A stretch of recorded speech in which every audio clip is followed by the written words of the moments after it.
उस दिन मैं कॉलेज जा रही थी और देर होने के कारण ज्यादा ध्यान नहीं दे रही थी। मैंने अपने बैग में हाथ डाला ताकि अपने सबसे अच्छे दोस्त को मैसेज कर सकूं और उससे कह सकूं कि अगर प्रोफेसर मेरे बारे में पूछे तो वो मेरा बचाव करे। अचानक फोन मेरे हाथ से छूट गया और अगले ही पल मेरे चारों ओर सिर्फ घना अंधेरा था। सबने कहा कि मेरा बचना एक चमत्कार था। ट्रक तेजी से कोने से आया और मुझे मेरी साइकिल से उछाल दिया, जिससे मैं सीधे फुटपाथ पर जा गिरी। काश मेरा सिर और जोर से टकराया होता और मैं तुरंत चल बसी होती तो शायद बेहतर होता। मेरी रीढ़ की हड्डी इतनी बुरी तरह से क्षतिग्रस्त हो गई थी कि मैं फिर कभी चल नहीं पाऊंगी। मैंने जिंदा रहने के लिए आभारी होने की कोशिश की, लेकिन व्हील चेयर पर जीवन वाकई बहुत मुश्किल था। मैं कमर से नीचे पूरी तरह से लकवाग्रस्त हो गई थी, इसलिए मेरे माता पिता को मेरे लिए सब कुछ करना पड़ा। पहली बार जब माँ ने मुझे नहलाया तो मैं बस वहीं लेटी रही और रोई। मैं 20 साल की थी, लेकिन अब एक नवजात शिशु जैसी हो गई थी।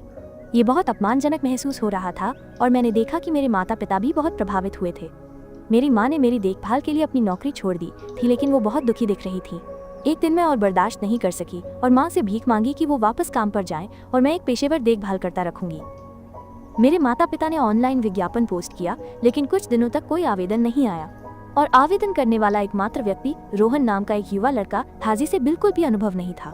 मेरी माँ ने फिर भी उसे काम पर रख लिया, क्योंकि माँ ने कहा कि वो दूसरों की देखभाल के काम के लिए बहुत उत्साहित दिख रहा था।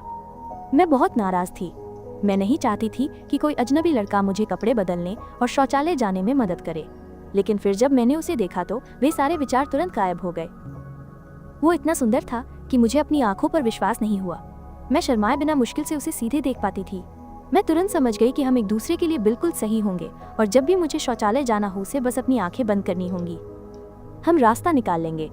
शुरुआत में वह काफी शर्मीला था। जब भी मैं उसके परिवार या अतीत के बारे में पूछती तो वो चुप हो जाता और बात बदल देता। ऐसा लगता था जैसे वो मुझसे खुलकर बात करने से डरता था। लेकिन जितनी ज्यादा उसने मेरी देखभाल की, हम उतने ही करीब आते गए। फिर एक दिन जब हम पार्क में थे, कुछ ऐसा हुआ।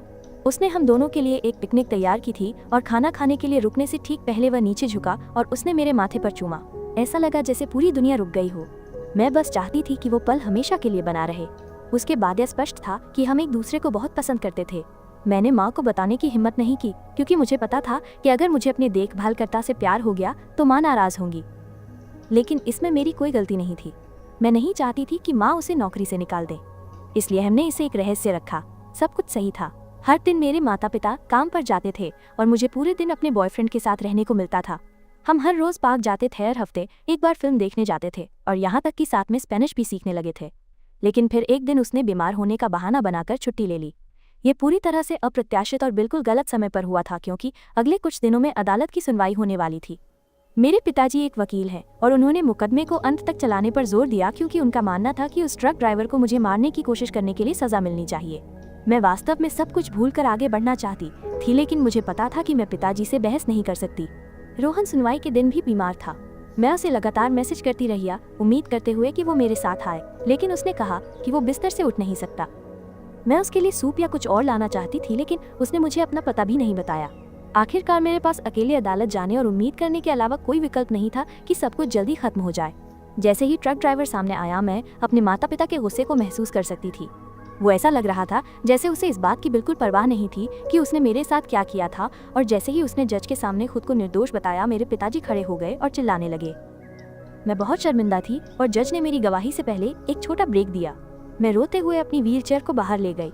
उस समय मैं बस रोहन से मिलना चाहती थी और मुझे ये एहसास नहीं था कि मेरी वो इच्छा पूरी होने वाली थी। मैं ताज़ी हवा लेने बाहर गई और मैंने अपनी व्हीलचेयर इतनी तेजी से चलाई कि मैं लगभग एक व्यक्ति से टकरा गई। जब मैंने सिर उठाया तो मुझे एहसास हुआ कि वो रोहन था।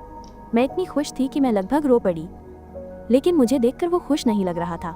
दरअसल उसका चेहरा लाल हो गया था। मुझे लगा, तुम बीमार हो? मैंने पूछा और इससे पहले कि वो जवाब दे पाता, मेरे पीछे से एक महिला प्रकट हुई और बोली, रोहन, तुम्हारे पिताजी को अंदर तुम्हारी ज़रूरत है, जल्दी करो बेटे। मुझे कुछ समझ नहीं आया। मैंने रोहन से पूछा कि क्या हो रहा है, और उस महिला ने मुझे देखा और पूछा, तुम मेरे बेटे को कैसे जानती हो? फिर वो अंदर चली गई। रोहन ने मेरी तरफ देखा और माफ़ी मांगी। फिर उसने मुझे बताया कि वो यहाँ क्यों था। उसके पिताजी वही ट्रक ड्राइवर थे जिन्होंने लगभग मेरी जान ले ली थी। जब उसे इस बारे में पता चला तो उसने अपने पिताजी से गलती स्वीकार करने को कहा, लेकिन उन्होंने मना कर दिया। रोहन को इतना दोषी महसूस हुआ कि उसने देखभालकर्ता की नौकरी के लिए आवेदन किया, लेकिन उसे ये एहसास ही नहीं हुआ कि मैं वही लड़की थी जिसे उसके पिताजी ने टक्कर मारी थी, जब तक कि कुछ दिन पहले उसे पता नहीं चला। जब अदालत का समन आया तो उसने मेरा नाम देखा और सदमे से लगभग उल्टी कर दी। मैं वहीं बैठी थी, मेरा पूरा शरीर कांप रहा था। वो ये बात मुझसे कैसे छिपा सकता था? ये सच नहीं हो सकता था। मेरे जीवन का प्यार उस आदमी का बेटा था जिसने मुझे व्हीलचेयर पर धकेला था।